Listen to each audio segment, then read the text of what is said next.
Hello everyone, my name is Urvinder Kaur and अभी जो मैंने आप लोगों के लिए वीडियो बनाई है, इस वीडियो के अंदर मैंने डिस्कस करे हैं more than 40 questions for PGT computer science.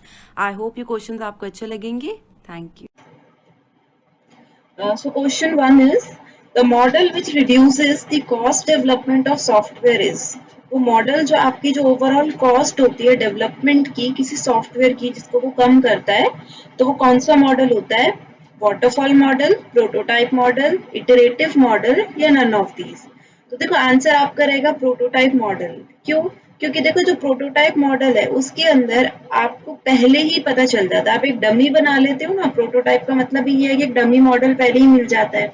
तो क्योंकि आपको उसका एक शॉर्ट वर्जन मिल जाता है कि ओवरऑल सॉफ्टवेयर थोड़े टाइम बाद ऐसा दिखेगा, तो आपको जो डिफेक्ट्स हैं वो भी पहले ही दिख गए। तो यानी prototype model reduces the cost and type of development as the defects are found much earlier. बहुत पहले ही आपको डिफेक्ट्स पता चल जाते हैं, इसलिए उसके ओवरऑल कॉस्ट है डेवलपमेंट की वो उसमें रिड्यूस हो जाती है। जबकि वाटरफॉल मॉडल में तो बिल्कुल लास्ट में, जो इसका सबसे बड़ा डिसएडवांटेज है कि अगर आप एक स्टेज से दूसरी स्टेज पे चले गए तो आप पिछली स्टेज में भी करेक्शन नहीं कर सकते, इवन अगर आपको डिफेक्ट का पता चल गया। इटरेटिव में सीन ही अलग है कि पहले आप एक वर्जन बनाओगे फिर दूसरा बनाओगे, उसमें भी पूरे आपको स्टेप्स जो है वो फॉलो करने ही पड़ेंगे, आप पिछली स्टेज पे नहीं जा सकते। इसमें से एक प्रोटोटाइप है जो आपको ऑलरेडी एक हिंट दे देता है। नेक्स्ट क्वेश्चन है डियर आपका DTD. DTD don't follow inheritance principle, follow the inheritance principle, are recommendation only या none of these। तो सबसे पहले हम ये समझते हैं कि DTD होता क्या है। देखो DTDs जो है ना वो आपकी XML लैंग्वेज के अंदर यूज होते हैं। अब क्वेश्चन आता है भाई XML कौन सी लैंग्वेज है, तो XML है आपकी वेब डेवलपमेंट की लैंग्वेज। इसकी फुल फॉर्म होती है एक्सटेंसिबल मार्कअप लैंग्वेज। ठीक है, ये वन स्टेप अहेड है आपकी किससे, HTML से। जैसे HTML में जो आप टैग्स यूज करते हो वो टैग्स आपकी कैसे होती हैं, प्री डिफाइंड है, आप कोई भी न्यू टैग नहीं बना सकते अपने विश से। XML आपको अलाउ करेगी कि आप अपनी मर्जी के टैग बना सको। ठीक है, तो उन टैग्स को अगर आप बना रहे हो तो कुछ रूल्स भी बनाओगे, ठीक है, कोई ग्रामर भी बनाओगे। तो वो जो सारी चीज है उसका ध्यान कौन रखेगा, DTD रखेगा। तो DTD कौन है, डॉक्यूमेंट टाइप डिक्लेरेशन। ठीक है, XML अपने टैग्स खुद बना सकता था, तो वो जो टैग्स बनाएगा उसमें कुछ रूल्स की यूज होगी, कुछ ग्रामर की यूज होगी, कुछ स्ट्रक्चर जो है वो फॉलो करना पड़ेगा। तो वो सारा कौन चेक करेगा कि ठीक लिखा है या नहीं लिखा, DTD। तो इसकी फुल फॉर्म होती है डॉक्यूमेंट टाइप डिक्लेरेशन। ठीक है, वो एक वे है जिससे आप डिस्क्राइब कर सकते हो किसी भी XML लैंग्वेज को। DTD आपका चेक करता है validity of structure and vocabulary, कि आप XML लैंग्वेज में जो भी चीज लिख रहे हो या जो भी स्ट्रक्चर फॉलो कर रहे हो वो ग्रामेटिकल रूल्स के अकॉर्डिंग है या नहीं है। ठीक है, इसमें थोड़ा सा आपको और डेफिनेशंस की नीड पड़ेगी। ये सारे क्वेश्चंस जो है डियर आपके आ रखे हैं यूजीसी नेट में ऑलरेडी। तो सबसे पहले ये आता है an XML document can be defined as. XML document को आप कैसे डिफाइन कर सकते हो, एक तो उसमें दो चीजें होनी चाहिए एक्सएमएल में, एक वो वेल फॉर्म्ड हो और दूसरा वो वैलिड हो। वेल फॉर्म्ड कब होगा, if the XML document adheres to all the general XML rules. अगर वो सारे रूल्स को फॉलो करता है जनरल वाले, कि टैग्स जो है वो आपके नेस्टिंग हो रखी है, अगर ओपन हुआ है तो क्लोज भी हो रखा है प्रॉपरली, एम्प्टी टैग है तो उसमें स्लैश और ये आपका लिखा हुआ है आपका ब्रैकेट। ठीक है, अगर ऐसा है तो उसको आप बोलते हो वेल फॉर्म। ये डेफिनेशन आती है कि कब आप उसको वेल फॉर्म को बोलोगे, तो वेल फॉर्म तब है जब वो सारे जनरल रूल्स को फॉलो कर रहा है। वैलिड कब होगा, जब वो वेल फॉर्म्ड तो है ही लेकिन वो ये भी कंफर्म करता है to available DTD that specifies which tag it uses, what attribute those tags can contain. मतलब वो कुछ एडिशनल इन्फॉर्मेशन भी अगर दे, वो DTD को ये भी बताए कि भाई मैं ये टैग यूज कर रहा हूँ, उन टैग्स के बेसिस पे मैं इन एट्रीब्यूट्स का भी यूज करूंगा। ठीक है, कौन सा टैग इनसाइड आएगा कौन सा टैग आउटसाइड आएगा, उनकी प्रॉपर्टी क्या होगी। मतलब अगर आप बहुत सारा एडिशनल इन्फॉर्मेशन भी प्रोवाइड कर रहे हो, रूल्स तो आप फॉलो कर रहे हो लेकिन साइड बाय साइड आप एडिशनल इन्फॉर्मेशन भी उसको देते जा रहे हो DTD को, तो उस केस में आप क्या बोलोगे कि जो आपका XML है वो वैलिड है। ठीक है, तो अभी तक तो हमारा क्वेश्चन पूरा नहीं हुआ क्योंकि हम तो ये पूछ रहे हैं कि क्या DTD आपका इनहेरिटेंस फॉलो करता है या नहीं करता। ये कुछ टर्म्स थी जो पेपर में पूछी जाती हैं। तो जो आपका आंसर है डियर वो इस टॉपिक से आएगा, और वो टॉपिक क्या है, डिसएडवांटेजेस ऑफ DTD।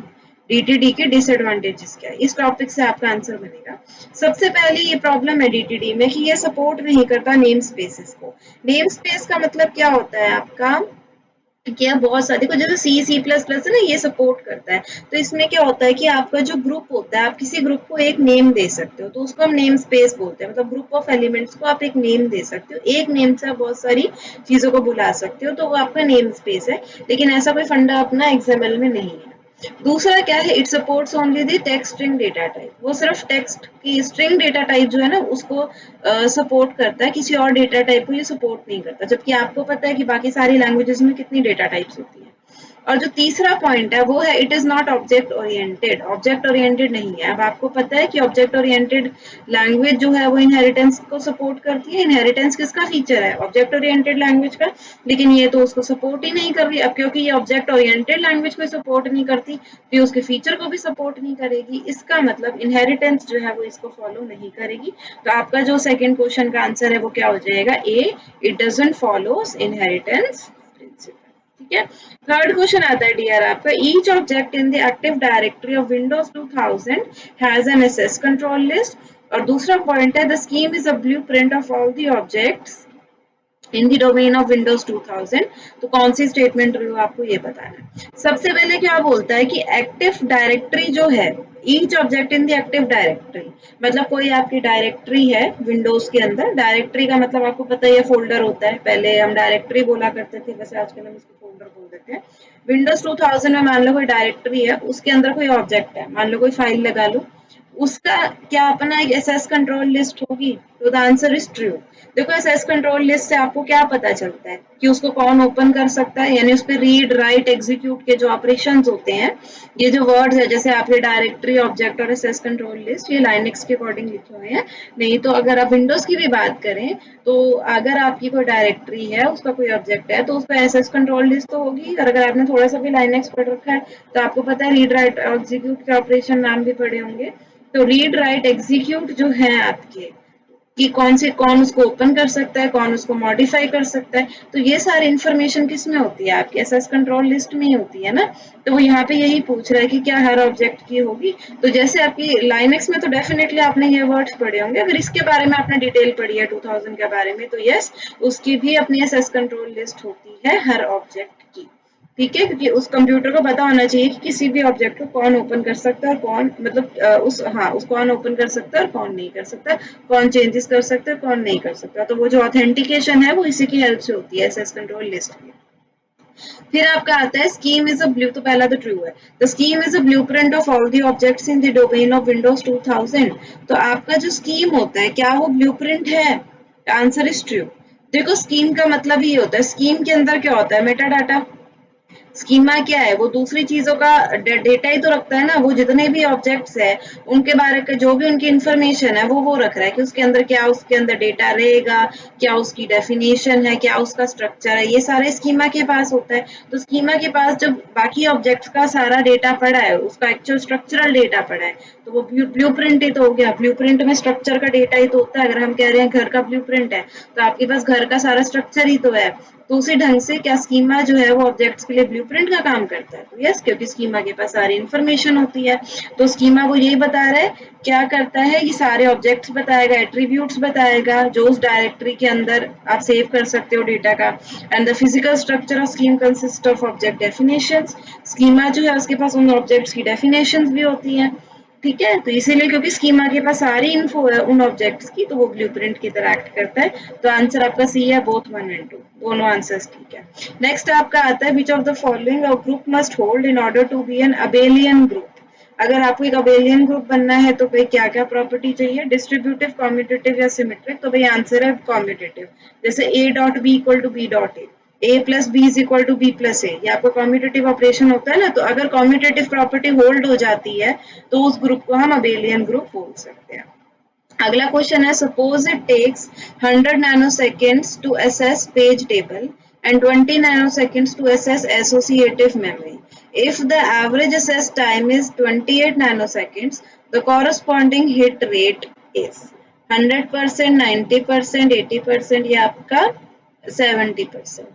तो भाई देखो, उसने आपको क्या बोला कि 100 नैनो सेकेंड्स आपको लग रहे हैं एक पेज टेबल को एसेस करने में, 20 नैनो सेकेंड्स आपको लग रहे हैं एसोसिएटिव मेमोरी को, असेस करने में। अगर एवरेज असेस टाइम 28 है तो भाई उसका हिट रेट क्या है।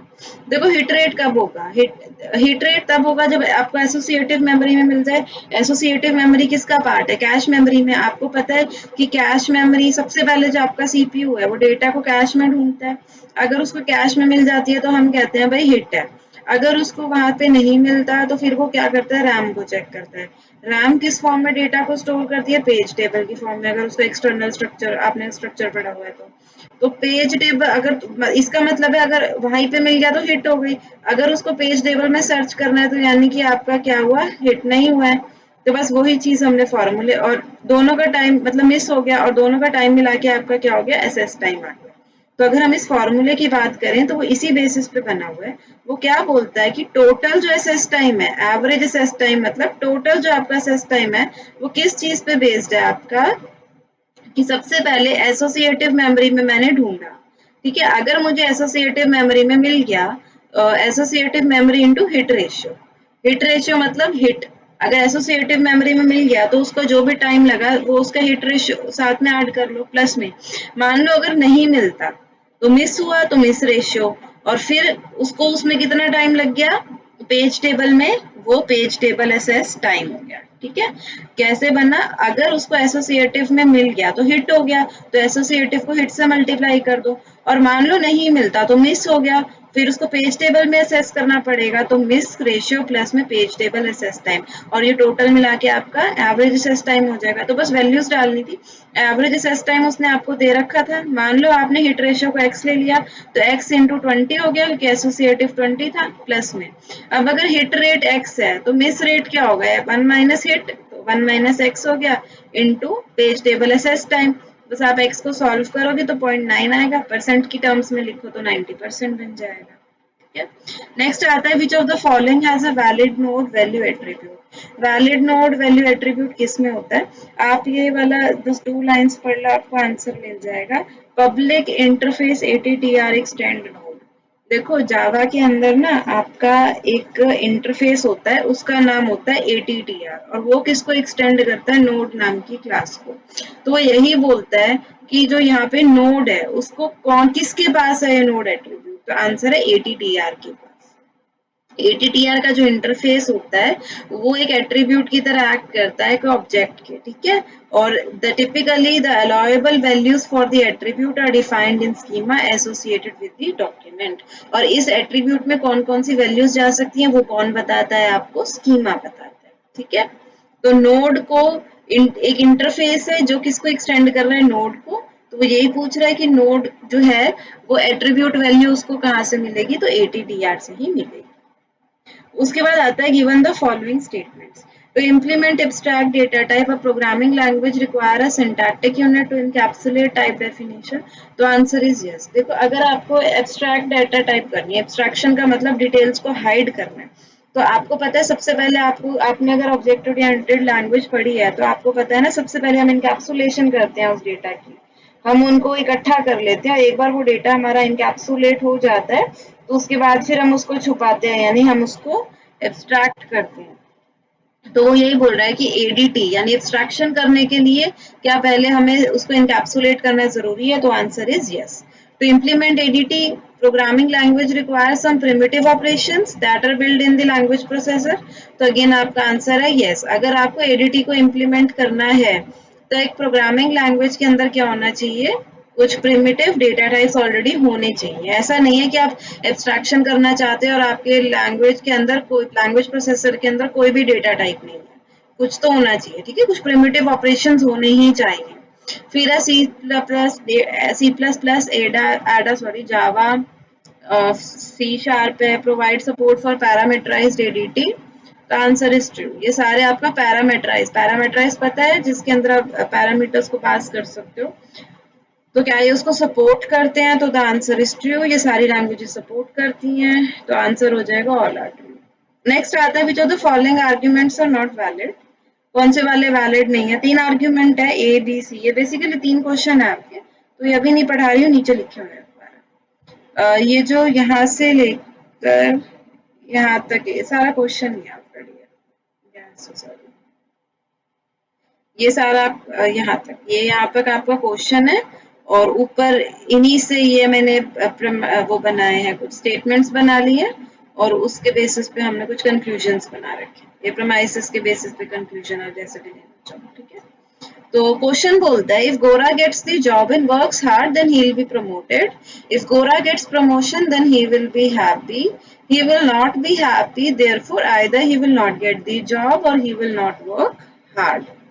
तो उसने बोला अगर गौरा गेट्स दी जॉब, तो हम जो ये वर्ड्स होते हैं ना, इफ एंड, दो स्टेटमेंट्स होती हैं, हम उनको ब्रेक करके तो उसमें हमें जो सबसे छोटी स्टेटमेंट मिलते हैं उसको हम एक प्रेमाइस बना लेते हैं, जिसको हम आगे फर्दर सॉल्व करते हैं। तो यहाँ पे जो मुझे ये है गोरा गेट्स दी जॉब, उसको मैं GX नाम का प्रेमाइस बना लूं। एंड वर्क्स हार्ड, गोरा वर्क्स हार्ड, तो उसको मैं एक मान लो WX नाम का बना लिया। Then he will be promoted, अभी इसको हम अभी लिख देते हैं, if Gora gets promotion then he will be happy. तो गेट्स प्रमोटेड है, हाँ इस पे काम चल रहा है, तो मैंने लिख दिया Gora gets promoted and he will be happy. तो गोरा इज हैप्पी करके मैंने एक और प्रेमाइस बना लिया। He will not be happy, वो खुश नहीं होगा, therefore either he will not get the job और he will not work hard. तो अब जितनी भी अब स्टेटमेंट्स बचती हैं वो सारी इन्हीं में से निकल रही है, नेगेशन ही निकल रहा है। तो मेन जो मुझे चाहिए थी मैंने सारी लिख ली है। अब मैं इनको इफ वाली जो है इसको देखती हूँ। मेरी पहली स्टेटमेंट क्या थी, if Gora gets the job and works hard then he will be promoted, तो ये मेरी पहला स्टेटमेंट है। If Gora gets promotion then he will be happy, ये मेरी दूसरी है। If he will not be happy, ये मेरी तीसरी है, क्योंकि उसके आगे देयरफॉर लिखा हुआ है। तो देयरफॉर के आगे जो भी है वो मेरा कंक्लूजन बन गया ना, इसलिए मैंने ये लाइन बना दी कि अब जो मैं नीचे लाइन लिखूंगी वो कंक्लूजन में होगी, either he will not get the job or he will not work hard। ठीक है, तो आपको ये समझ में आ गया। अब जो हमने ये 4 स्टेटमेंट्स लिखी हैं डियर, इनको हमने वो जो हमने ऊपर प्रेमाइस बना रखे थे PX VX, उनकी फॉर्म में कन्वर्ट करना होता है और वहां से फिर हमने क्या करना होता है, सॉल्यूशन निकालना होता है। तो अब जैसे इसको देखें हम, if Gora gets the job and works hard then he will be promoted, तो अगर आप ऊपर देखो तो गेट्स द जॉब वाला GX है, वर्क हार्ड वाला WX है, ही विल बी प्रमोटेड वाला PX है। GW और P है ना, तो बस उसको देख लो, GX एंड था वर्क हार्ड WX, तो GX एंड WX। और इफ देन है, तो इफ देन आपका जो ये वाला सिंबल होता है एम्प्लॉइज, यहाँ पे ये इसी से करेगा ना, ये जो एम्प्लॉइज का सिंबल है, तो बस वही है, GX and WX employees PX। पहली स्टेटमेंट बन गई। दूसरी है गोरा गेट्स प्रमोशन, तो प्रमोटेड वाली उसकी PX में था, तो ही विल बी हैप्पी HX से था, तो PX एम्प्लॉइज HX। फिर है he will not be happy HX से था, तो उसका नेगेशन कर दो, नेगेशन HX। और फिर स्टेटमेंट आती है, सॉरी कंक्लूजन आता है, either he will not get the job और he will not work hard. तो जॉब नहीं मिलना, जॉब मिलना GX में था तो नहीं मिल रही है, तो नेगेशन GX, और है बीच में तो और के लिए और का symbol, he will not work hard, he works hard WX में था, तो आपने यहाँ पे क्या लगा देना है, नेगेशन HX। ठीक है, तो ये स्टेटमेंट बनानी आ गई। अब बस आपको इनको सॉल्व करना है। तो सॉल्व करने का जो सिंपलेस्ट मेथड है वो क्या होता है कि आप ये मान के चलो कि जो ये वाली और ये 3 स्टेटमेंट्स है आपकी, ये तीनों ट्रू है। हम मान के चलते हैं कि इंडिविजुअली ये ट्रू है और हमें ये प्रूव करना है कि अगर ये तीनों ट्रू है तो ये भी कंक्लूजन भी हमारा ट्रू है। अगर हम ये प्रूव कर पाते हैं तो हमारा क्या होता है, आंसर, कंक्लूजन जो है, ये स्टेटमेंट जो है वो वैलिड हो जाती है।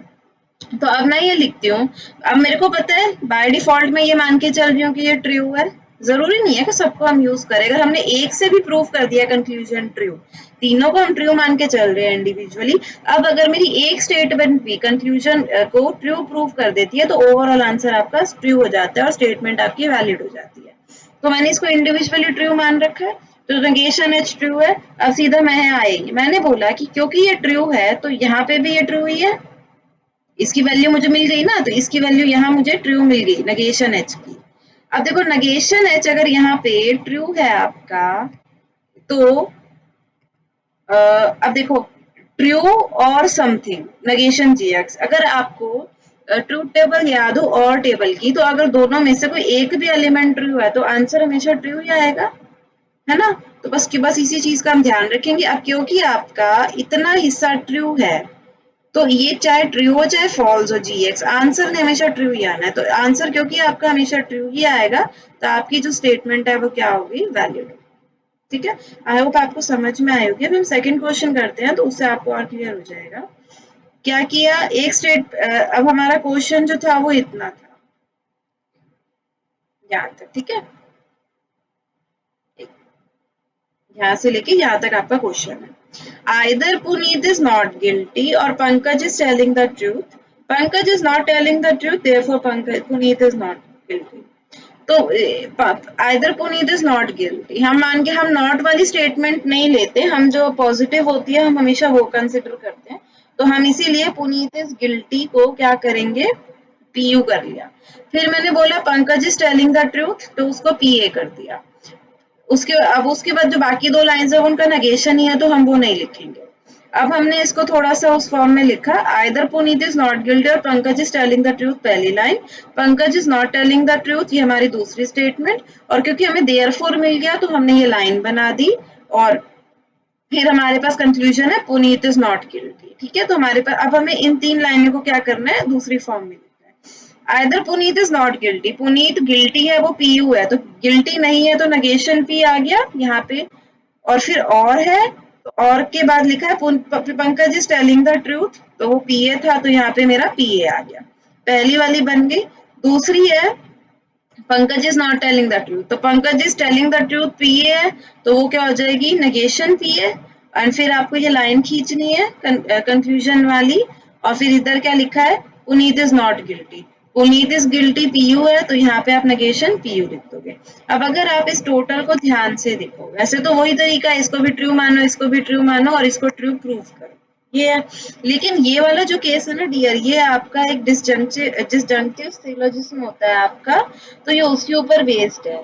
तो ये उसमें आपको क्या बोल रहा है कि डिसजंक्टिव सिलोजिज्म क्या बोलता है कि मान लो एक स्टेटमेंट है, उसके अंदर एक और दो दो हैं, एक प्रेमाइस और दो प्रेमाइस, यहाँ पे एक नेगेशन पीयू है और दूसरा पीए, दो प्रेमाइस है।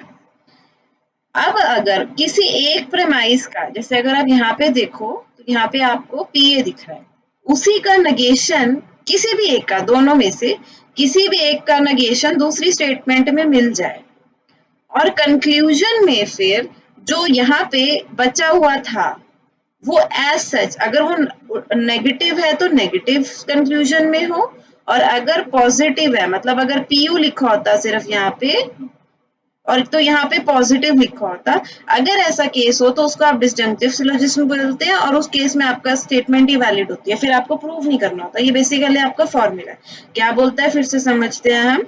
वो ये बोल रहा है कि अगर आपकी दो आपके यहाँ पे प्रेमाइसेस यूज्ड हुए हैं और बीच में और ऑपरेटर है, अगर एक जो प्रेमाइस यूज हुआ है उसका दूसरी स्टेटमेंट पे नेगेशन यूज हो रखा है, और जो यहाँ पे दूसरा प्रेमाइस आपका यूज हुआ था उसका सेम टू सेम वर्जन, अगर नेगेशन है तो नेगेशन, पॉजिटिव है तो पॉजिटिव, वो कंक्लूजन में है, तो उस केस में आपकी स्टेटमेंट ऑलरेडी वैलिड होगी, क्योंकि वो डिसजंक्टिव सिलोजिज्म है, तो उस केस में आपका आंसर ट्रू ही आता है। तो इसलिए आपका जो बी वाला आंसर है वो भी आपका क्या रहा, वैलिड। उसके बाद डियर जो नेक्स्ट आता है आपका, वो हम ये लेते हैं स्टेटमेंट 3। स्टेटमेंट 3 क्या बोलती है, पी क्वेश्चन ये है आपका यहाँ से यहाँ तक, इफ से स्टार्ट हो रहा है। If n is a real number such that n greater than 1 then n2 greater than 1, suppose n2 greater than 1 then n greater than 1। तो पहला बोलता है n greater than 1, दूसरा है n2 greater than 1, तो p को n greater than 1 q n2 greater than 1 ले लिया। अब इसी एक पहली लाइन ये, और सपोज पहली लाइन क्या बनी, if n is a real number such that n greater than 1 then n2 greater than 1, suppose तो कंफ्यूजन क्या बन गया, suppose that n2 greater than 1 then n greater than 1। तो अगर आप इसको उसमें फिल करें तो p इम्प्लॉइज की तो p क्यू इम्प्लॉइज p ये बन रहे हैं।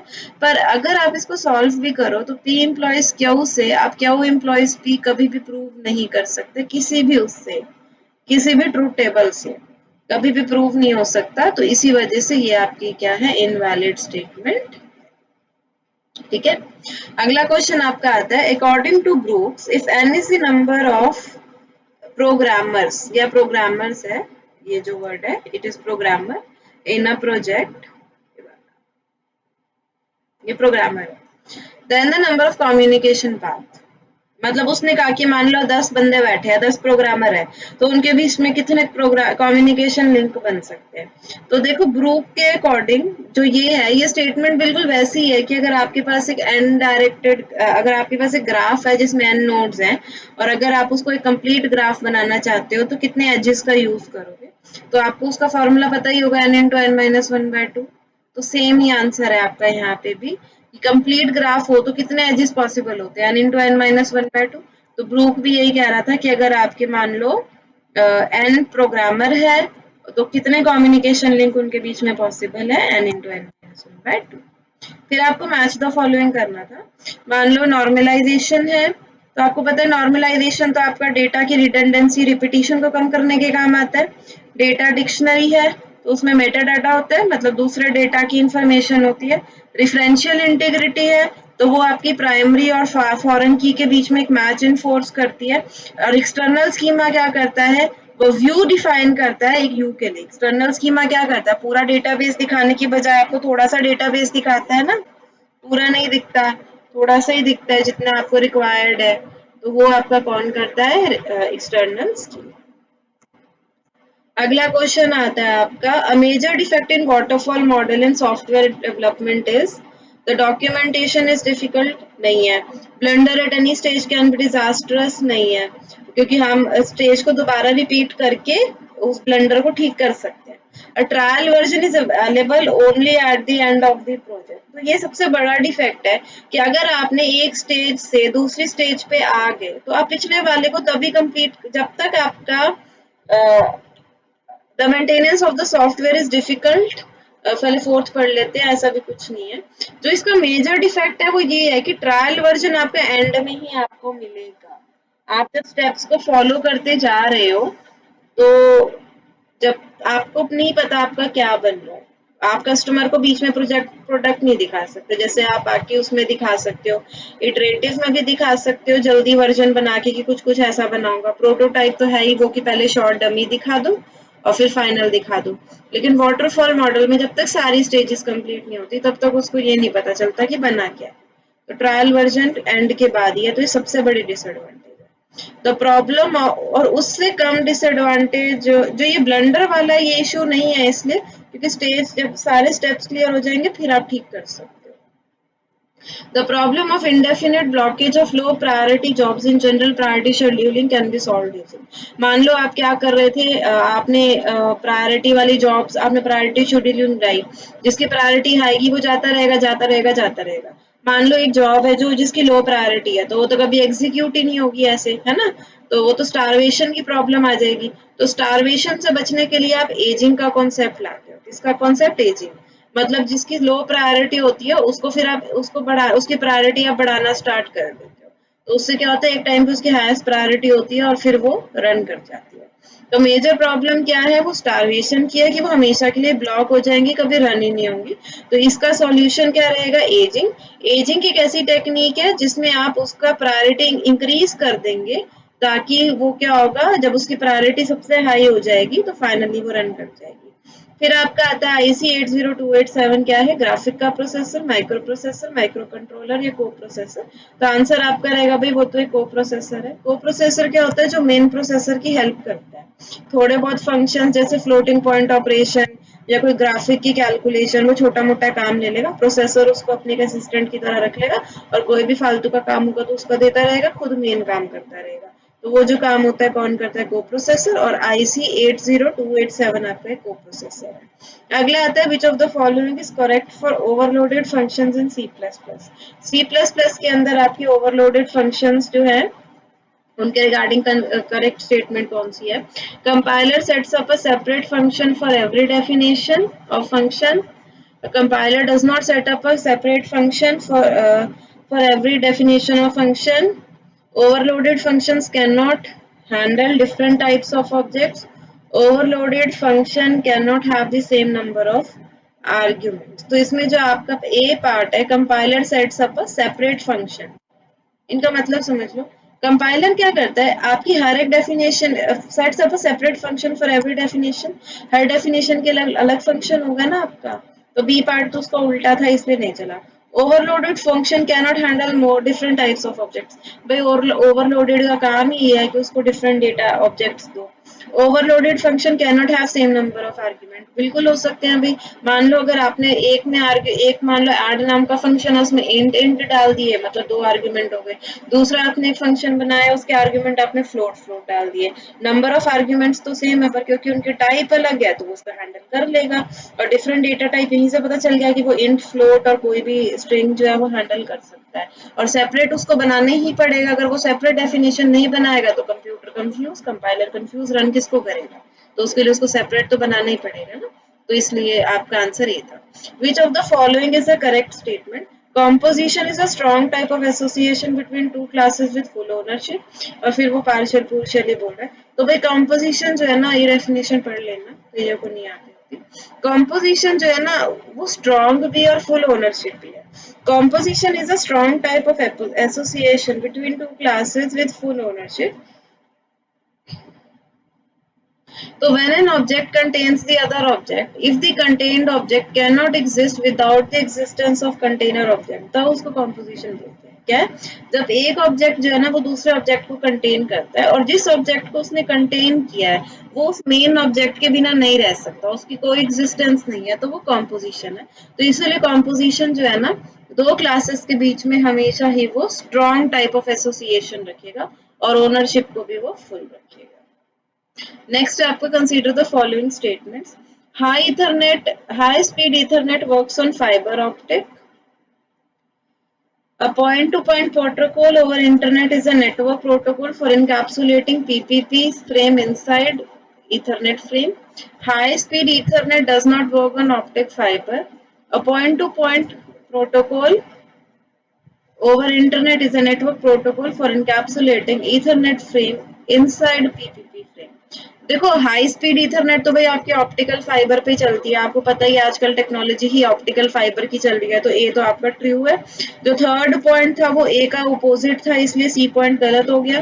फिर बी और डी जो है वो सेम है, बस एक दूसरे के अपोजिट है। वो बोल रहा है अगर आपकी पॉइंट टू पॉइंट प्रोटोकॉल चल रही है ईथरनेट के ऊपर, in a network protocol is a network protocol for encapsulating PPP frame inside Ethernet frame। तो वो बोल रहे हैं कि PPP के फ्रेम Ethernet के अंदर जाएंगे या Ethernet के फ्रेम PPP के अंदर जाएंगे। तो भाई क्योंकि आप Ethernet पे काम कर रहे हो तो जो आपके PPP के फ्रेम है वो Ethernet के अंदर जाएंगे, तो आपका आंसर क्या होगा? बी होगा। ठीक है, तो आपका ए और बी जो है वो करेक्ट होंगे, सी एंड डी जो है आपके वो रॉन्ग होंगे। अगला आता है एक मल्टी यूजर डेटाबेस में two users wish to update the same record at the same time, they are prevented from doing so bye.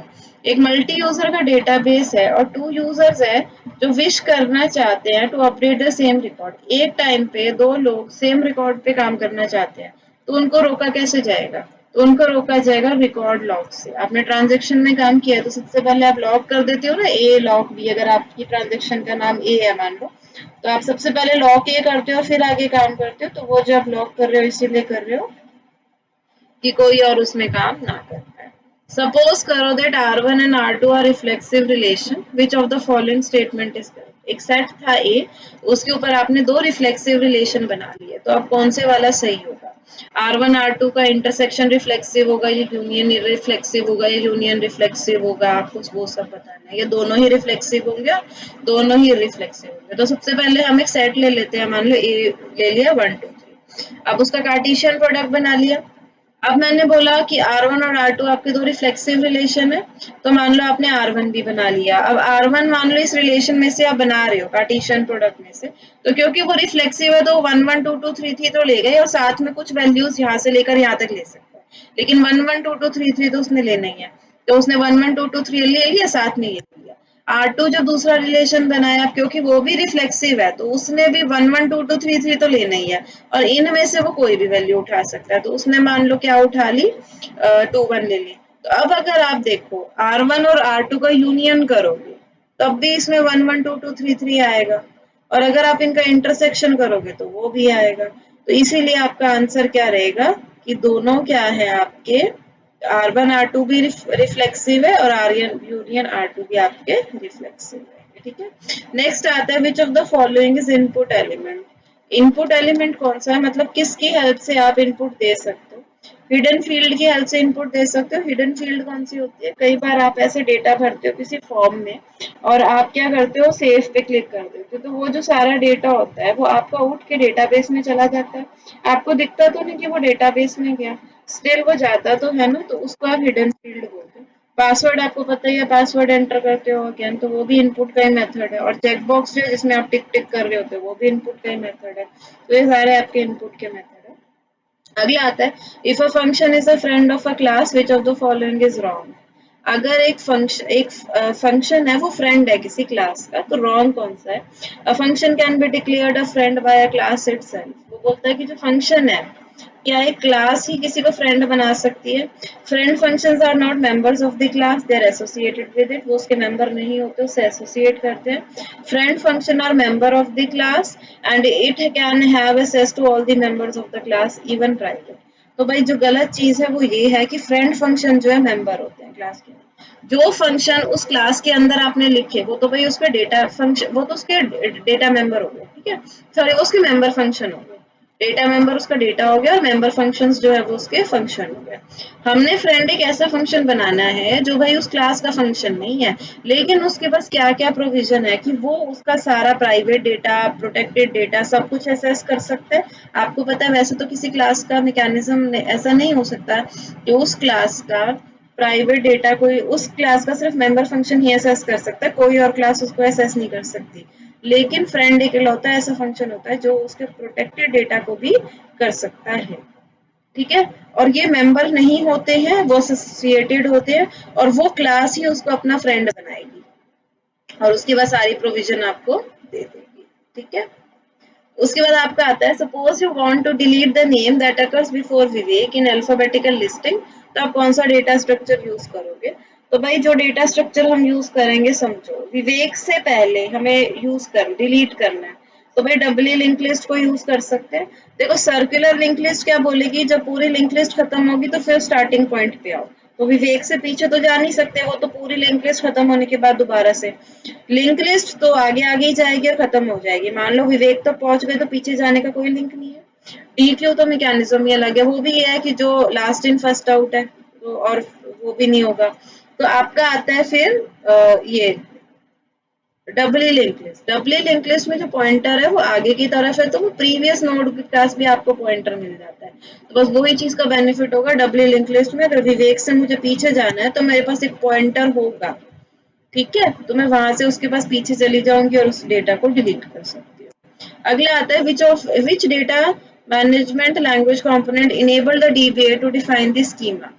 Schema जो है वो स्कीमा डीएलएल से कर सकता है, इस लैंग्वेज से कर सकते हैं। आपको थोड़ी सी एसक्यूएल की लैंग्वेजेस का इंट्रो दे देते हैं। सबसे पहले आपके पास आती है डीडीएल। डीडीएल जो है वो डेटा डेफिनेशन लैंग्वेज के लिए होती है, जो कि डेटाबेस को कैसे उसका स्कीमा बनाना है, उसकी जो डिस्क्रिप्शन है, उसका स्ट्रक्चर क्या है बेसिकली, वो आप क्या है डीडीएल के अंदर डिफाइन करते हो। जैसे अगर आपको कोई डेटाबेस बनाना है या कोई उसका, उसमें कोई टेबल बनाना है, उसको और इंडेक्स बनाना है, व्यू बनाना है, स्टोर प्रोसीजर बनाना है, फंक्शन बनाना है या ट्रिगर्स बनाने हैं, अगर ऐसा कुछ आप करना चाहते हो तो आप किसका यूज कर सकते हो, क्रिएट कमांड का। उसके बाद है ऑल्टर। ऑल्टर के अंदर क्या हो रहा है, it alters the structure of existing database. Database का अगर स्ट्रक्चर चेंज करना है, डेटा नहीं, अगर उसके स्ट्रक्चर में उसके कॉलम बढ़ाने हैं, उसके कॉलम डिलीट करने हैं, या कुछ आपने उसको पहले कुछ प्रॉपर्टी दे दी वो हटानी है, तो वो सब आप किसकी हेल्प से कर सकते हो, ऑल्टर कमांड की। ड्रॉप, अगर आपने उस डेटाबेस को डिलीट ही कर देना है मेमोरी से, कंप्यूटर की मेमोरी से ही डिलीट कर देना है या उसके किसी ऑब्जेक्ट को, तो आप ड्रॉप कमांड का यूज कर सकते हो। ट्रंकेट, अगर आपको रिमूव कर देना है उस टेबल से सारे रिकॉर्ड्स, कोई स्पेसिस वगैरह, तो आप ट्रंकेट कमांड का यूज कर सकते हो। कमेंट, अगर आपने कमेंट ऐड करनी है डेटा डिक्शनरी के अंदर, ठीक है, डेटा डिक्शनरी में आप डेटा डालते हो ना स्ट्रक्चर का, मेटा डेटा डालते हो, तो अगर आप उसमें कुछ कमेंट्स भी डालना चाहते हो तो आप कमेंट की हेल्प से कर सकते हो। रीनेम, अगर आप किसी ऑब्जेक्ट का नाम चेंज करना चाहते हो तो आप रीनेम कर सकते हो। DML है डेटा मैनिपुलेशन लैंग्वेज, जो कि आपकी ऐसी सिलेक्ट इंसर्ट अपडेट डिलीट को यूज करती है। अगर आप उसके डेटा को, डेटाबेस में आप डेटा तो डालोगे ना, किसी टेबल में या किसी स्टोर प्रोसीजर में डेटा तो होगा, तो अगर आप उस डेटा को स्टोर करना चाहते हो, मॉडिफाई करना चाहते हो, रिट्रीव करना चाहते हो, डिलीट या अपडेट, अगर ये सब आप करना चाहते हो तो आप DML का यूज कर सकते हो। सिलेक्ट से आप कुछ डेटा निकाल पाओगे, कुछ अपने अपने नीड के अकॉर्डिंग। इंसर्ट से आप उसमें डेटा ऐड कर पाओगे। अपडेट से आप अपडेट कर पाओगे। डिलीट से आप सारे रिकॉर्ड्स डिलीट कर सकते हो या अपने अकॉर्डिंग। कॉल, अगर आपने PL/SQL का यूज कर रखा है, कोई जावा प्रोग्राम है, उसको आपने कॉल करना है तो इससे यूज कर सकते हो। लॉक टेबल, कॉन्करेंसी के लिए आप अगर किसी टेबल का लॉक करना चाहते हो, ठीक है, ताकि कोई उस पर काम ना कर पाए, तो आप उसके ये भी कर सकते हो। अगला आता है आपका DCL। DCL होता है डेटा कंट्रोल लैंग्वेज, जिसमें आपकी कमांड्स आ जाती हैं, जैसे ग्रांट एंड रिवोक। ठीक है, अगर आपको परमिशन देनी है या परमिशन हटानी है, तो आप DCL के अंडर जाओगे। ग्रांट से वो कुछ प्रिविलेजेस दे देगा आपको, रिवोक से आपकी वो प्रिविलेजेस हटा देगा। अगला आता है TCL। TCL होता है ट्रांजेक्शन कंट्रोल लैंग्वेज, जो कि डील करता है ट्रांजेक्शन्स के साथ। कमिट आती है इसमें, जब आपकी ट्रांजेक्शन कंप्लीट हो जाती है, आपको लगता है भाई ठीक है, तो आप नीचे कमिट लिख दो, ताकि वो सारी सेव हो जाएगी। कमिट का मतलब सेव है। रोल बैक के अंदर, अगर आपको ट्रांजेक्शन रोल बैक करनी है, मूव बैक कर देनी है, तो आप रोल बैक का यूज करोगे। सेव पॉइंट, अगर आपको कुछ पॉइंट्स तक उसको सेव करना है, ठीक है, कि उतना तो उससे पहले का रोल बैक ना हो, तो आप रोल सेव पॉइंट का यूज कर सकते हो। तो आप ना ऐसे सेव पॉइंट बना सकते हो कि अब यहाँ तक रोल बैक करो, उससे पीछे का रोल बैक मत करो, ठीक है। तो आप वो जो पॉइंट्स बनाते हो वो सेव पॉइंट हो जाते हैं। रोल बैक से तो पूरी की पूरी ट्रांजेक्शन जो है रोल बैक हो जाएगी, मतलब जितना डेटा लिखा वो सारा, जो जितना कोड लिखा सारा रब हो जाएगा। अगर आप चाहते हो कि वो कुछ कुछ पॉइंट्स तक का ही आपका रोल बैक करे, तो आप सेव सेव पॉइंट बनाते जाओ। तो ये इंटरमीडिएट सेव पॉइंट्स होते हैं। कमिट की तरह ये प्रॉपर सेव नहीं करता, ये टेम्परेरी सेव करता है। तो उससे क्या होता है, आप ऐसे save point A, save point B, थोड़ा सा कोड लिखा सेव पॉइंट ए, तो वो पता चल जाएगा कि ये सारा ए है। तो जब मैं उसको बोलूंगी कि, और नीचे लिख दिया सेव पॉइंट बी, और उसके नीचे भी कुछ कोड लिखा है, तो जब मैं लिखूंगी सेव पॉइंट बी, तो बी से ऊपर जितना कोड होगा वो उसको, या ए वाला जो कोड होगा वो उनको रब नहीं करेगा, अंडू नहीं करेगा, लेकिन जो उसके बाद बी के बाद जितना कोड था वो उसको अंडू कर देगा। अगला आता है आपका set transaction. It specify characteristics of the transaction. अगला आता है which one of the items listed below is not one of the software engineering layers. देखो, सॉफ्टवेयर इंजीनियरिंग लेयर्स 4 हैं आपकी: tool, method, process and quality. जो आपका जो ये वाला है मैन्युफैक्चरिंग, ये आपका इंजीनियर लेयर में नहीं आता। अगला आता है डिवीजन ऑपरेशन किस लिए आइडियली सूट होगा। बट डिवीजन ऑपरेशन आपका तभी सूट होता है जब आपको ऑल वाला कोई केस हो। जैसे, ठीक है, जैसे आपका यहाँ पे है बी वाला, customers who have an account at all branches in Delhi. Delhi में कितनी सारी ब्रांचेस होंगी, तो अगर सारी ब्रांचेस में किस कस्टमर का अकाउंट है, ऐसा ना पता, तो जहां पे भी ये ऑल कीवर्ड आता है ना, डिवीजन ऑपरेटर उन्हीं को हैंडल करता है। तो division identify the attribute values from the relation that are found to be paired with all the values. मतलब जो ऐसा कुछ जो सारी रिलेशन से जिसका रिलेशन मैच कर रहा होगा, कुछ ऐसा सा ऑल जहाँ पे यूज हो रहा होगा, ये उसको, वहां पे आपका डिवीजन ऑपरेटर बेस्ट सूटेड होगा। Identify the operation which is combinative but not associative. Commutative हो बट एसोसिएटिव ना हो, और एग्स और एंड। तो इसमें एक्चुअल में मैंने क्या किया है, इस क्वेश्चन को करने के लिए हमने ट्रूथ टेबल जो एग्जांपल लिया है 0 1 की वैल्यूज का, पहले हमने, क्योंकि हमें किसके लिए बताना था, कॉम्यूटेटिव और एसोसिएटिव। तो जैसे मान लो मैंने और लिया, अब मैंने और के लिए बोला कि भाई पहले कॉम्यूटेटिव पे चेक करते हैं, तो 0 और 1 है, तो 0 + 1 करूं या 1 + 0 करूं, दोनों केस में 1 आता है, तो यानी कॉम्यूटेटिव तो है।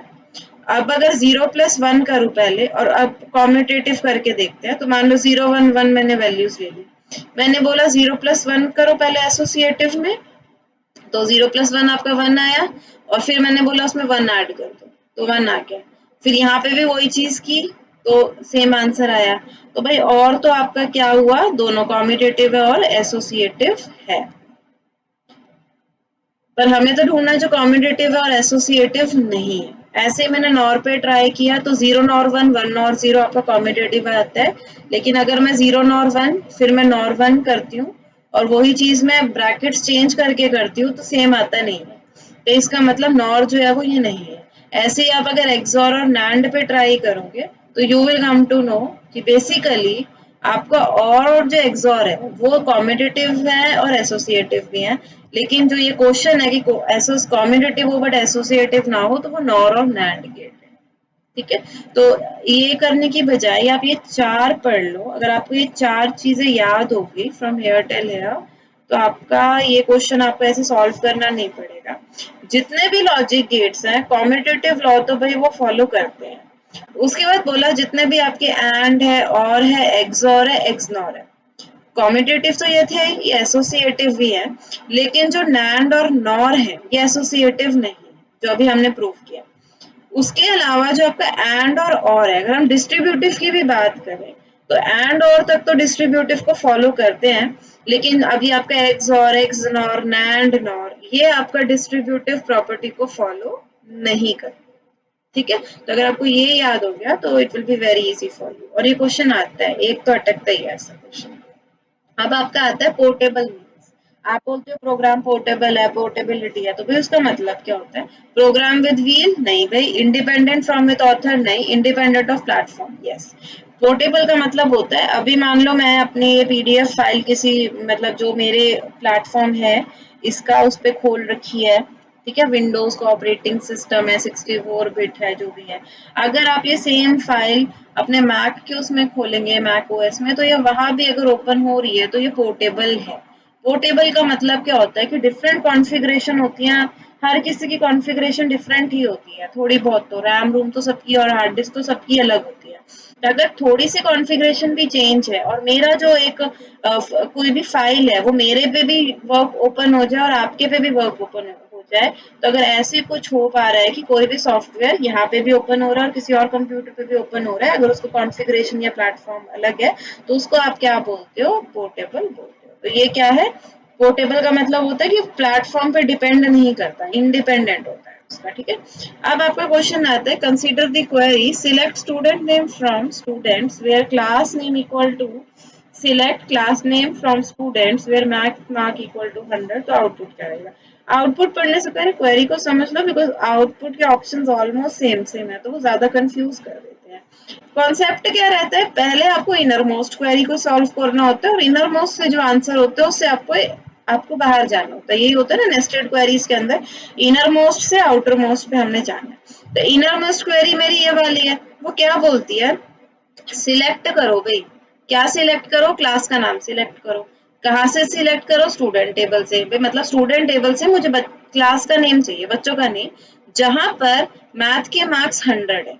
मतलब अगर मैथ के मार्क्स 100 आ रहे हैं स्टूडेंट टेबल में तो उस क्लास का नेम देख लो। मान लो मेरे पास आ गया 5th क्लास, अब जो 5th क्लास मेरे पास आई वो मैंने इधर क्लास नेम में डाल दी। अब बाहर की क्वेरी में आ जाओ, सिलेक्ट करो student name from student where class name equal to, तो यहाँ से मान लो मेरे पास 5th आ गई तो select student name from students.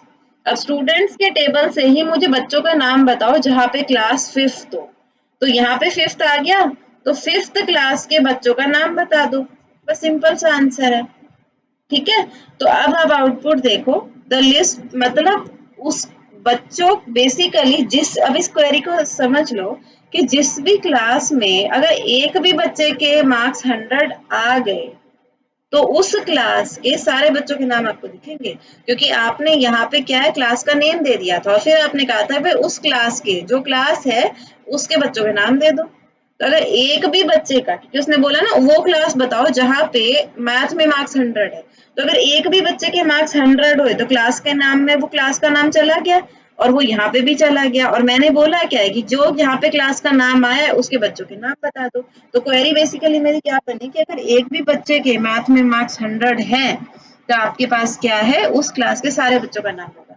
तो बस अब आप वो ऑप्शन देख लो, पहला क्या बोलता है? List of names of students with 100 marks, no, the list of all students of all classes in which at least one has scored 100 in maths, exactly भी ऑप्शन है। उन सारे क्लासेस का बच्चों का नाम आ जाएगा जिनके मैथ में मार्क्स 100 है। अगर एक भी बच्चे के मैथ में मार्क्स 100 है तो जो जो क्लासेस वो क्वेरी आपको देगी उस क्लास के बच्चों का आपको नाम मिल जाएगा। ठीक है, तो आंसर आपका क्या रहेगा? B. The name of all students having 100 marks in mathematics, no. The name and class of students whose marks in mathematics is 100। ठीक है, तो ये सारा उसका एक्सप्लेनेशन थी। नेक्स्ट आता है 31। Rules used to limit the volume of log information that has to be handled and processed in the event of system failure involving the loss of volatile information. सुनो, डैश रूल्स यूनिट यूज्ड, कौन से rules को आप use करोगे? To limit the volume of log information, जिससे आप log information को कम कर सको, that has to be handled and processed in the event of system failure involving the loss of volatile information. देखो, सिस्टम का जब फेलियर होता है, आपको पता है जो भी चीज करते हो वो लॉग फाइल में जाता है। मान लो आपके सिस्टम का फेलियर हो गया, अब लॉग फाइल तो ऐसे बहुत बड़ी बनती जाएगी, उसी ने ही आपके सिस्टम की मेमोरी खा जानी है। तो वो कौन सा रूल है जो लॉग की फाइल की इंफॉर्मेशन को कम कर देता है? क्योंकि लॉग की फाइल का काम क्या है कि जब फेलियर होगा तो वो जो वॉलेटाइल इन्फॉर्मेशन लॉस हुई है, अगर हम उसको रिकवर करना चाहते हैं तो हम लॉग से ही करेंगे ना। पर लॉग की फाइल को उसको लिमिट कैसे करना है, वो रहे भी और वो मेमोरी को खाए भी ना। तो वो जो रूल है वो आपका चेक पॉइंट है। कौन सा रूल है? Checkpoint. ठीक है, तो अब मैं आपको थोड़ा लंबा, थोड़ा सा ज्यादा पढ़ाने वाली हूँ रिकवरी के ऊपर, क्योंकि इसके ऊपर हमारे पास ज्यादा मटेरियल होता नहीं है, मिलता नहीं है इजीली। तो हम रिकवरी के ऊपर थोड़ी डिटेल पढ़ेंगे। DBMS क्या है आपका? It is a highly complex system with hundreds of transactions being execute every second. एक टाइम पे कितनी सारी आपकी ट्रांजेक्शंस जो है वो रन करती हैं। The durability and robustness of a DBMS depends on its complex architecture and its underlying hardware and software. जो आप हार्डवेयर एंड सॉफ्टवेयर यूज कर रहे हो उसी के ऊपर उसकी ड्यूरेबिलिटी और रोबस्टनेस है, कि मतलब वो कितने अच्छे से चल सकता है। इफ इट फेल्स और क्रैशेस, अगर वो किसी में ट्रांजेक्शन, मतलब किसी ट्रांजेक्शन के बीच में वो फेल हो जाता है, तो it is expected that the system would follow some sort of algorithm, कि सिस्टम को इस एल्गोरिथम को फॉलो करेगा और techniques to recover loss data, ताकि वो लॉस डेटा को रिकवर कर सके। Failure classification. To see whether where the problem has occurred, we generalize a failure into various categories. ये देखने के लिए कि failure हुआ क्या है, उसकी कुछ categories होती हैं। सबसे पहला failure होता है कि भाई वो transaction का failure तो नहीं हुआ। तो transaction has to abort when it fails to execute or when it reaches a point from where it can't go any further. मान लो अगर आपके सिस्टम ट्रांजेक्शन को हम तब अबॉर्ट कर देते हैं जब वो फेल टू एग्जीक्यूट हो जाती है, जब वो रन नहीं करती, या वो एक ऐसे पॉइंट पे आ जाती है जिससे आगे हम उसको रन नहीं कर सकते। तो इसको हम ट्रांजेक्शन फेलियर बोलते हैं, where only a few transaction और प्रोसेसेस आर फ्लॉड, जहाँ पे आपकी थोड़ी बहुत ट्रांजेक्शंस में प्रॉब्लम आती है। अब ये ट्रांजेक्शन फेलियर होती क्यों है? हो सकता है कोई लॉजिकल एरर हो सकता है कोई सिस्टम का एरर हो। लॉजिकल एरर है कि आपने जो कोड लिखा था या कोई इंटरनल जो कंडीशन थी वो कंप्लीट नहीं हो पा रही, तो where a transaction can not complete because it has some code error और any internal condition. System error में क्या है कि भाई कुछ सिस्टम में प्रॉब्लम आ गई है, कोई रिसोर्स नहीं मिल पा रहा है उसको, या डेडलॉक की कंडीशन आ गई है, ऐसा कुछ होता है तो हम बोलते हैं सिस्टम एरर, जिसकी वजह से आपका ट्रांजेक्शन जो है वो फेल हो। दूसरा आता है आपका सिस्टम ही क्रैश हो गया।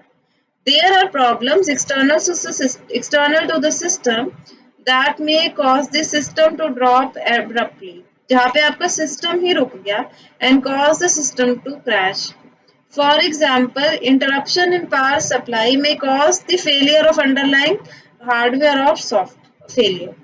वो बोलते हैं कुछ ऐसा है जहाँ पे सिस्टम नहीं चल रहा, जैसे मान लो पावर सप्लाई खत्म हो गई है आपकी, कोई हार्डवेयर या सॉफ्टवेयर में एकदम से प्रॉब्लम आ गई है, ऑपरेटिंग सिस्टम में कोई दिक्कत आ गई है जिस वजह से सिस्टम ही क्रैश हो गया, तो भाई फिर ट्रांजेक्शन क्या रन होगी, तो वो भी एक टाइप का फेलियर है। फिर आता है आपका disc failure. In early days ये बहुत कॉमन प्रॉब्लम थी, जहाँ आपकी हार्ड डिस्क जो थी या कोई भी स्टोरेज डिवाइस जो होती थी वो आपकी फेल हो जाती थी।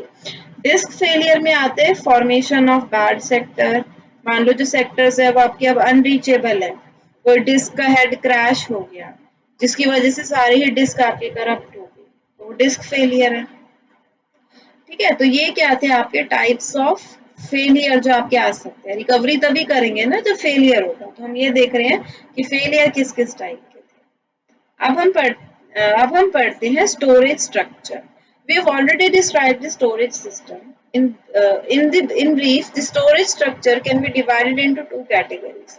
स्टोरेज आपका दो टाइप का होता है, एक होता है वॉलेटाइल और एक होता है आपका नॉन वॉलेटाइल। वॉलेटाइल के अंदर क्या आइडिया है आपका, एज द नेम सजेस्ट एक volatile storage can not survive system crash. Volatile storage devices जो है वो सीपीयू के पास होती है, normally they are embedded onto the chip, for example main memory है, कैश मेमोरी है।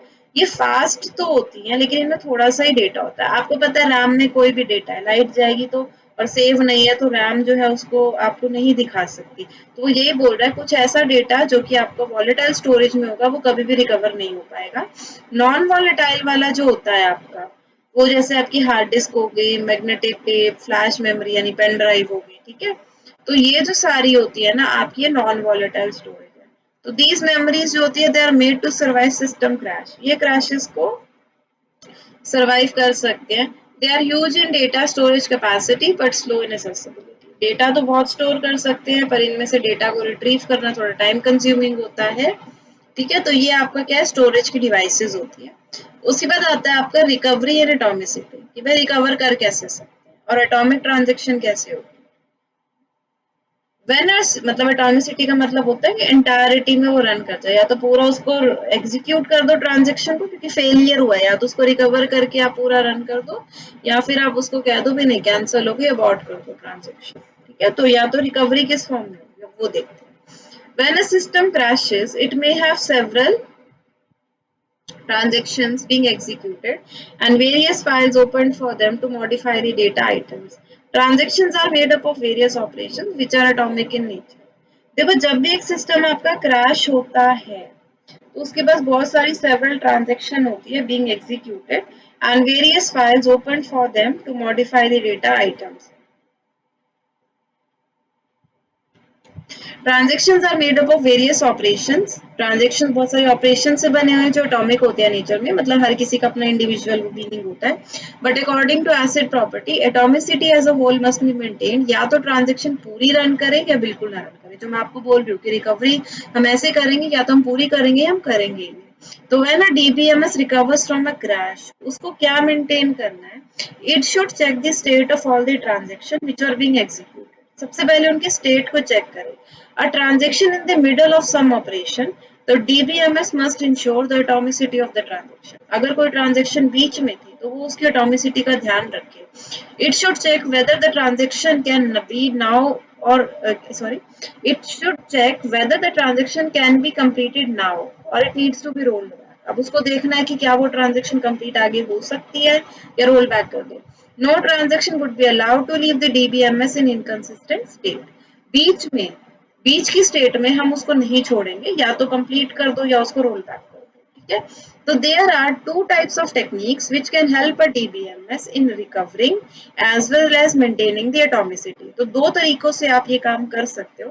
पहला तरीका क्या है, maintaining the log of each transaction. हर एक ट्रांजेक्शन का लॉग मेंटेन करो, मतलब एक एक चीज उसकी copy, and writing them onto some stable storage before actually modifying the database.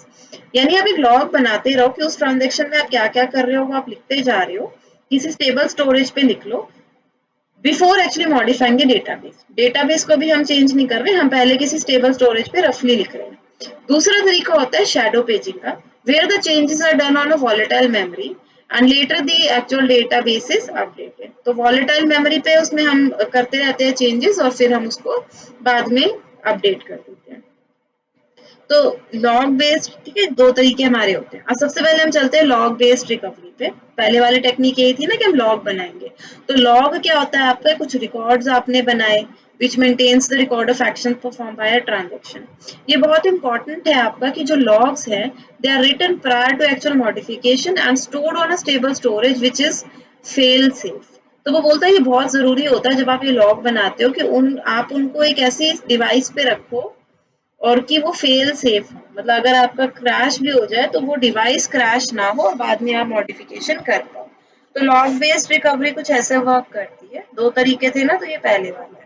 The log file is kept on a stable storage media. आपने लॉग फाइल को एक स्टेबल मीडिया पे रखा। When a transaction enters this system it's, ठीक है, जब transaction आए तो वो टीएन स्टार्ट होगा, तो ठीक है, it writes a log about it, तो वो लॉग लिखेगी अपना उस टेबल स्टोरेज पे टीएन स्टार्ट। जब वो मॉडिफाई करेगी वो लिखेगी T n X V one V two. इसका मतलब क्या है कि T n S change the value of X from V one to V two. जब वो फिनिश हो जाएगी तो वो लिखेगी टीएन कमिट कि भाई मैं खत्म हो गई।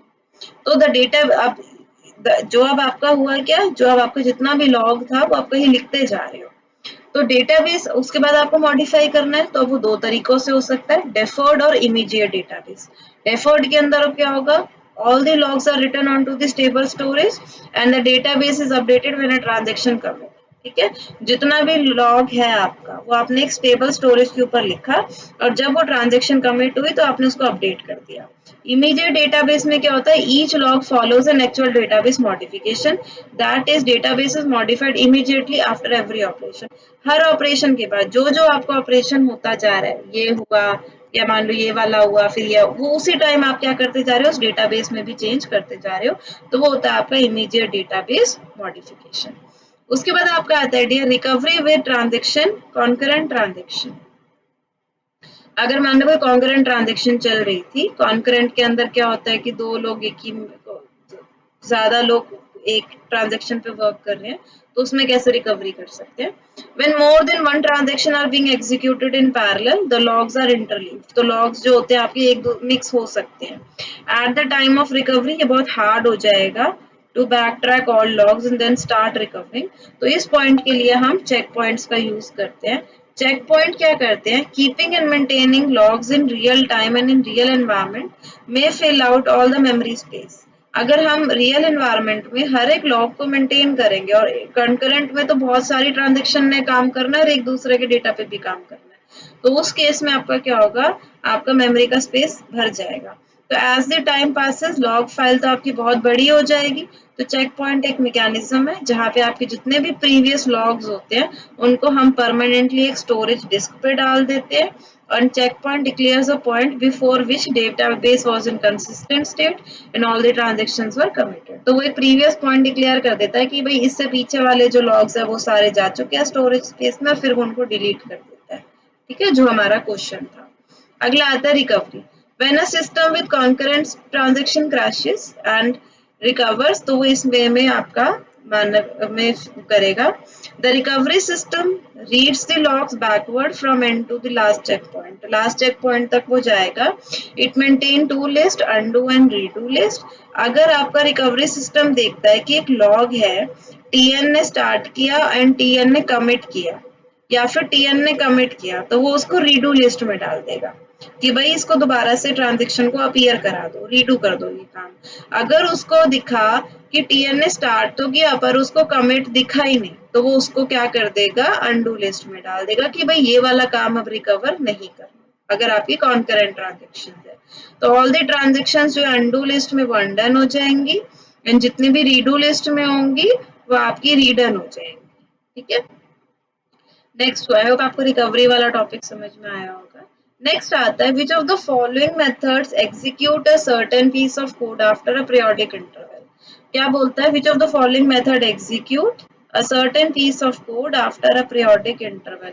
एक पीस ऑफ कोड को थोड़ी देर बाद आपको रन करवाना है, तो आप कैसे करवाओगे। चार मेथड है भाई, देखो क्लियर से तो होगा नहीं, या तो सेट इंटरवल से होगा या सेट टाइम आउट से होगा। तो आपका जो आंसर है वो है सेट इंटरवल। देखो सेट इंटरवल क्या करता है, एक फंक्शन का थोड़ी थोड़ी आप टाइम सेट कर दो, उसके थोड़ी थोड़ी देर बाद वो आपका रिपीट होता रहेगा। सेट टाइम आउट में आपका क्या होगा कि आप टाइम बता दोगे, उसके बाद वो फंक्शन आपका रन कर जाएगा लेकिन उसके बाद दोबारा रन नहीं करेगा। ठीक है, नेक्स्ट आता है standard planning algorithm assume environment to be deterministic and fully observable, neither deterministic nor fully observable. ये सब है, समझ की बात है। देखो प्लानिंग एल्गोरिदम है आपकी, तो प्लानिंग एल्गोरिदम आपकी डिटर्मिनिस्टिक भी होनी चाहिए और ऑब्जर्वेबल भी होना चाहिए। देखो प्लानिंग क्या होता है, एक ऐसा टास्क होता है of coming up with sequence of actions that will help to achieve a goal. Planning के हेल्प से आप क्या कर सकते हो, किसी गोल को अचीव कर सकते हो। तो वो जो है उसमें कुछ एक्शंस होने चाहिए, आपको पूरा प्रॉपरली पता होना चाहिए, डिटर्मिनेबल भी होना चाहिए और ऑब्जर्वेबल भी आपका होना चाहिए। तो इसलिए यही आंसर होगा आपका। नेक्स्ट आता है consider an experiment of tossing two fair dice 1 black and 1 red, fair dice थी, उनको आपने टॉस कर दिया। प्रोबेबिलिटी क्या है, that the number on the black die divides number on red die. क्योंकि आप दो डाइस को क्या कर रहे हो, टॉस कर रहे हो, तो नंबर ऑफ आपके जो है आउटकम्स कितने रहेंगे, 36 रहेंगे। अब आपको क्या करना है, आपको वो वाले, तो अगर अब हम बात करें आपका 1 number divide the other number, तो ये आपकी ब्लैक डाई जो है वो रेड डाई को डिवाइड करती है। तो अब आप देख लो, अगर आपकी 1 आया एक डाई पे, तो और दूसरे पे 1 2 3 4 5 6 आ जाए, तो 1 उन सबको डिवाइड कर देगी। अगर यहाँ 2 आया तो 2 2 4 6 को डिवाइड कर देगी। मान लो इस पे 3 आया तो 3 6 को 4 4 को डिवाइड कर सकता है, 5 5 को 6 6 को। तो कितने डिवाइड हो जाएंगे, देखो ये 6 7 8 9 10 11 12 13 14, तो 14 आपके मतलब फेवरेबल आउटकम्स होंगे। प्रोबेबिलिटी क्या होती है, फेवरेबल अपॉन टोटल, तो आंसर क्या रहा आपको 14/36। फिर आपका आता है elements 42 25 30 40 22 35 26 are inserted one by one in a max heap. तो max heap is sorted in an array implementation as. तो अगर हम उसको सॉर्ट करें तो वो कैसा बन जाएगा डियर, सबसे पहले आपके देखो मैक्स हीप की प्रॉपर्टी क्या होता है कि जो रूट है, पेरेंट हमेशा बड़ा होगा चाइल्ड से, बस उसका ये और ये बाइनरी होती है। तो सबसे पहले 42 आया, तो 42 आया, तो 42 का आपने यहाँ डाल दिया। उसके बाद कौन आया, 2 3 नंबर पढ़ लेते हैं, 25 30 40, 25 आया तो इधर लगा दिया, 30 आया तो इधर आ गया, 40 आया तो इधर। अब देखो पेरेंट छोटा हो गया चाइल्ड से, तो स्वैप कर दो इनको, तो इधर क्या बना, 40 ऊपर 25 इधर, तो ठीक है। अब यहाँ भी देखो पेरेंट बड़ा है इन दोनों से, तो बस ये देखना होता है पेरेंट बड़ा हो, नहीं तो स्वैपिंग करनी होती है। उसके बाद 22 35 26 आया, 22 आया तो उसको आपने कहा रख दिया, नहीं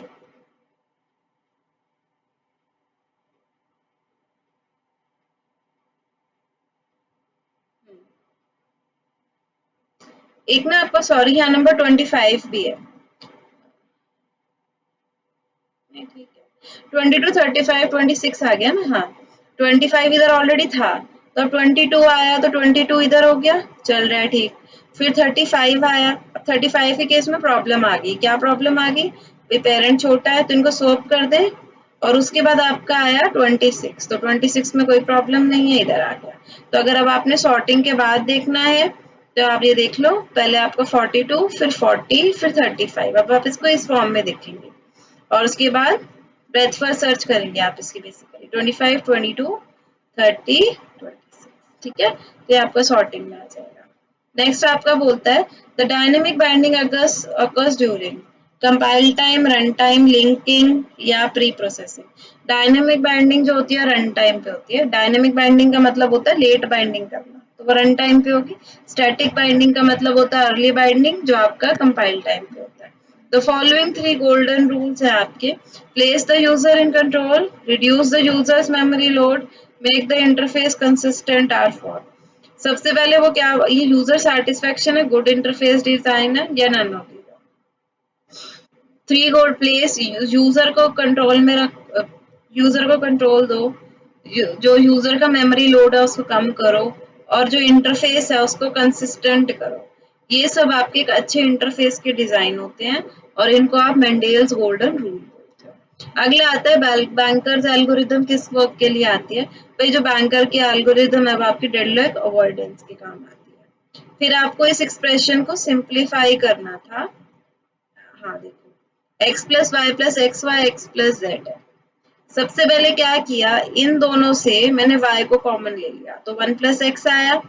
उसके बाद देखो, अब अगर मैं इसमें अपना यहाँ पे देखो 1 प्लस एक्स है, तो 1 प्लस समथिंग कुछ भी नहीं होता, 1 ही होता है, तो ये आपका x प्लस वाई बन गया, और ये x प्लस जेड। अब आपने ओपन कर दिया, तो x x x z, y x y और वाई जेड, डिस्ट्रीब्यूटिव प्रॉपर्टी लगा दी। अब 2 बार x मल्टीप्लाई है तो वो x ही रहेगा, plus x z plus x y plus y z. अब आपने इन तीनों में से x को कॉमन ले लिया, तो 1 प्लस जेड प्लस वाई आया। अब 1 प्लस एनीथिंग विल बी 1, तो बस ये x ही रह गया प्लस वाई जेड रह गया, ठीक है। तो बस आपका ये x प्लस वाई जेड रह गया ना, तो आपका आंसर क्या रहेगा, x प्लस वाई जेड, सी वाला। अगला आता है प्योर अलोहा नेटवर्क है, वो 24 बिट फ्रेम्स को ट्रांसमिट करता है using a shared channel with 200 kilobits per second bandwidth. If the system all station put together वो 500 फ्रेम्स पर सेकंड प्रोड्यूस करता है, तो थ्रूपुट क्या आएगा। देखो ये प्योर अलोहा का केस है ना, जब आप प्योर अलोहा की बात करते हो तो आपको कोई फर्क नहीं पड़ता क्या बैंडविड्थ है क्या नहीं है, क्योंकि इसका फिक्स्ड आंसर है वो है 0.184, और वो मैं आपको बता देती हूँ कैसे आया है। थ्रूपुट जो होता है प्योर अलोहा में, उसका फॉर्मूला होता है G मल्टीप्लाई E माइनस 2 की पावर G, और G जो है प्योर अलोहा के केस में मैक्सिमम तभी होगा, थ्रूपुट मैक्सिमम पूछा है ना, तो वो तभी होगा जब G की वैल्यू हाफ होगी, तो ये भी बाय डिफॉल्ट ही है। तो आपने बस इसमें हाफ इंटू 2.71 ई की वैल्यू भी फिक्स्ड होती है, माइनस 2 इंटू 1/2, तो एक्चुअल में फॉर्मूला ही है, तो इसका आंसर ऑलवेज 0.184 होगा। जब भी वो आपसे प्योर अलोहा के अंदर ये पूछे कि थ्रूपुट क्या आएगी मैक्सिमम, तो आंसर आपका यही आना है 0.184। एंड कई बार वो फॉर्मूला पूछ लेता है, तो फॉर्मूला आपको याद होना चाहिए, जी इंटू ई की पावर माइनस 2 जी, और कई बार वो जी की वैल्यू पूछ लेता है कि क्या होगी, तो इट्स ऑलवेज 1/2। तो ये सारे आपको ये अलग अलग वे से क्वेश्चन आ चुका है। फिर आपका आता है टपल इन रिलेशनल अलजेब्रा रेफर्स तो ट्यूपल जो होता है डियर वो रो का दूसरा नाम है, यानी आपका जो रिकॉर्ड होता है। फिर आपका आता है what is the maximum number of nodes in a B tree of order 10 of depth 3। ये क्वेश्चन इंपॉर्टेंट है। मैक्सिमम नोड्स एक बी ट्री के अंदर कितनी हो सकती है, अगर उस ट्री का ऑर्डर जो है वो 10 है और उसकी जो हाइट है यानी जो डेप्थ है, अगर रूट आपका 0 से स्टार्ट हो रहा है तो वो 3 है। तो आपका जो फॉर्मूला है ना वो ये है, m h plus 1 minus 1। M आपका ऑर्डर होता है यहाँ पे, एच आपकी हाइट होती है, ठीक है। तो उसने आपको बताया था ऑर्डर जो है वो 10 है, हाइट आपको पता है 3 थी, डेप्थ दे रखा था ना, और आपको मैंने क्या फॉर्मूला क्या बताया, एम एच प्लस 1 माइनस 1, तो 4 माइनस 3 प्लस 1 किया तो 4 हो गया पार में, फिर -1, तो 10 रेज टू द पावर 4 -1 क्या होगा आपका 4 टाइम्स 9, तो इसलिए आपका आंसर ये रहेगा, ठीक है। तो आपको ये फॉर्मूला याद करना है कि अगर आपको वो मैक्सिमम नंबर ऑफ मोड्स पूछे तो it's always m raise to the power h plus 1 minus 1। Next आपका आता है skolemization is the process of bringing all the quantifiers in the beginning of the formula, removing all the universal quantifiers, removing all the existential quantifiers and all of the above. Skolemization जो process है आपका, ये आपका first order logic का पहला step होता है। जब भी आपको किसी चीज को फर्स्ट ऑर्डर लॉजिक में कन्वर्ट कर, अगर सॉरी फर्स्ट ऑर्डर लॉजिक को अगर आपको सीएनएफ में कन्वर्ट करना होता है तो ये उसका फर्स्ट स्टेप होता है, और इसके अंदर जितने भी एग्जिस्टेंशियल क्वांटिफायर्स होते हैं, वो जो अब ई वाले थे अपोजिट ई का उल्टा वाला जो होता है, मिरर इमेज वाला जो होता है, जब आप वो वाले क्वांटिफायर हटा देते हो एग्जिस्टेंशियल क्वांटिफायर, तो उस प्रोसेस को हम स्कोलमाइजेशन कहते हैं, ठीक है। फिर आता है वर्चुअल मेमोरी है, उसका जो पेज साइज है वो 1K वर्ड्स का है। क्वेश्चन अच्छा है देखना। एक वर्चुअल मेमोरी है has a page size of 1K word, there are 8 pages and 4 blocks. 4 block है, 8 पेज है, और ठीक है, और वर्चुअल मेमोरी का जो पेज का साइज है उसमें 1000 वर्ड्स आ सकते हैं। एसोसिएटिव मेमोरी पेज कंटेन में ये आपके पास वो है, which of the following list of virtual addresses will not cause any page fault। अगर सीपीयू बुलाए तो पेज फॉल्ट कब नहीं होगा, ए केस में, बी केस में, सी केस में, डी केस में।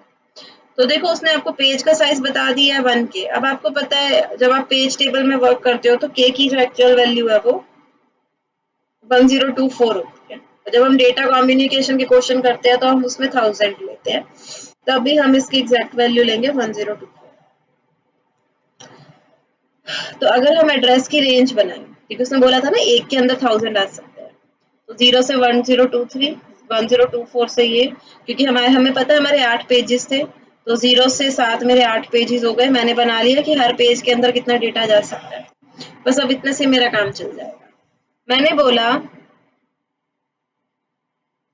मुझे पता है कि 0257 वाले जो पेज है, यहाँ से मुझे पता चल रहा है वो वाले ऑलरेडी मेमोरी में है, तो अब मुझे बस ये देखना है कि इनमें से वो कौन से है जो इनके अंडर आएंगे। अगर वो इनके अंडर आ जाएंगे तो उनमें पेज फॉल्ट नहीं आएगा।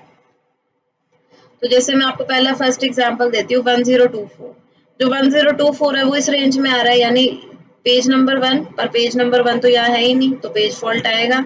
अब दूसरा केस लो 1 2 3 4, 1 2 3 4 भी इस केस में आ रहा है 1 वाले में, तो अगेन पेज फॉल्ट आएगा कि इस वाली टेबल में नहीं है।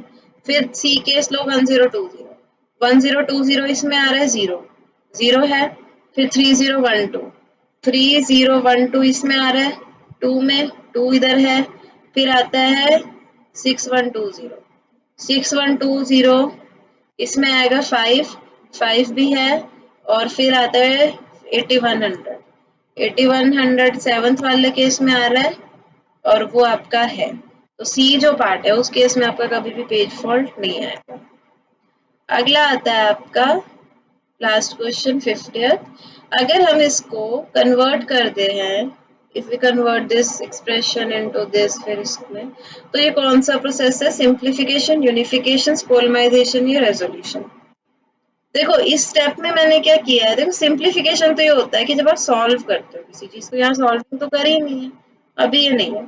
यूनिफिकेशन में आप सेंटेंसेस को कंबाइन कर लेते हो, रिप्लेस करते हो वेरिएबल विद कॉन्स्टेंट्स। तो जैसे ये देखो, पेरेंट्स आपने लिखा X father X mother Bill, दूसरा parents Bill father Bill Y. Unification में ये थोड़ा शॉर्ट फॉर्म में हो जाएगा कि एक्स बिल, ठीक है, क्योंकि मैं ये लिख रही थी ना एक्स का जो पेरेंट है, या एक्स आपका स्टूडेंट था, मैंने लिख दिया कि भाई एक्स जो है वो बिल है और जो वाई है वो मदर है बिल की। अगर मैंने शॉर्ट में उनको यूनिफाई करके जोड़ के आंसर बना लिया तो वो।